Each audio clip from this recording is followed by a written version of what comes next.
உடல்நலக்குறைவால் காலமான நடிகர் மனோஜ் உடலுக்கு திரையுலகினர் திரண்டு அஞ்சலி செலுத்தி வருகின்றனர்.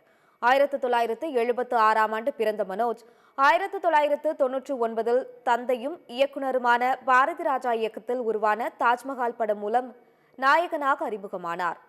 தொடர்ந்து அல்லி அர்ஜுன், வருஷமெல்லாம் வசந்தம் உள்ளிட்ட திரைப்படங்களில் நாயகனாக நடித்தார். நடிகர்கள் சரத்குமார், முரளியுடன் இணைந்து இவர் நடித்த தம்பி கதாபாத்திரம் பலருக்கும் மனதில் பதிந்தது. பின்னர் பல குணச்சித்திர கதாபாத்திரங்களில் நடித்து கவனம் ஈர்த்தார் மனோஜ். விருமன், மாநாடு, ஈஸ்வரன் உள்ளிட்ட படங்களில் நடித்துள்ளார். மார்கழி திங்கள் என்ற படத்தின் மூலம் தமது இயக்குனர் பயணத்தை தொடங்கிய மனோஜ் தன்னுடன் நடித்த நாயகி நந்தனாவை காதலித்து திருமணம் செய்து கொண்டார். அவர்களுக்கு 2 மகள்கள் உள்ளனர். இதய பிரச்சினைக்காக கடந்த சில நாட்களாக மருத்துவமனையில் சிகிச்சை பெற்று வந்த மனோஜ் அண்மையில் வீடு திரும்பினார். இந்நிலையில் திடீரென மாரடைப்பு ஏற்பட்டு வீட்டிலேயே அவரது உயிர் பிரிந்தது. சேத்துப்பட்டு இல்லத்தில் வைக்கப்பட்ட மனோஜின் உடலுக்கு திரையுலகினர் திரண்டு அஞ்சலி செலுத்தினர். நாளை மதியம் 3 மணி வரை இறுதி அஞ்சலி செலுத்துறதுக்கு நீலாங்கரையிலே அவருடைய உடல் வைக்கப்பட்டிருக்கும். அதுக்கு பின்னால் 4 மணிக்கு பெசன் நகரில் கிரிமேஷன் நடைபெற இருக்கிறது. அவருக்கு இறுதி அஞ்சலி செலுத்த நினைக்கிறவங்க எல்லாரும் அன்பு கூர்ந்து நீலாங்கரைக்கு வந்து விடுமாறு அன்போடு வேண்டிக் கொள்கிறோம். நிச்சயமாக யாராலுமே அதை ஏற்றுக்கொள்ள முடியாது. திரைப்படத்துறைக்கு மட்டுமல்ல, என்னுடைய அன்பு சகோதரர் இயக்குநரையும் பாரதிராஜா அவர்களுக்கு மிகுந்த ஒரு பேரிழப்பு.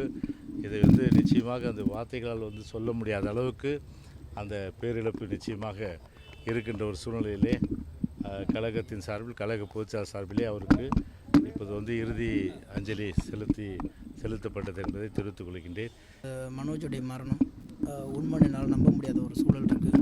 பேரிழப்பு. அந்த இழப்பை எப்படி சரி கட்ட போகிறாங்க திரைத்துறையும் சரி, டைரக்டரோட குடும்பம். இதைத் தொடர்ந்து மனோஜின் உடல் சேத்துப்பட்டு இல்லத்தில் இருந்து நீலாங்கரையில் உள்ள பாரதி ராஜாவின் இல்லத்திற்கு கொண்டு செல்லப்பட்டது. அங்கு நடிகர்கள், இயக்குநர்கள், தயாரிப்பாளர்கள், அரசியல் கட்சி தலைவர்கள் பலரும் அஞ்சலி செலுத்தி வருகின்றனர். மனோஜ் உடலுக்கு இறுதி சடங்குகள் செய்யப்பட்டு இன்று மாலை 4:30 மணியளவில் பெசன் நகர் மின் மயானத்தில் தகனம் செய்யப்படும் என அறிவிக்கப்பட்டுள்ளது.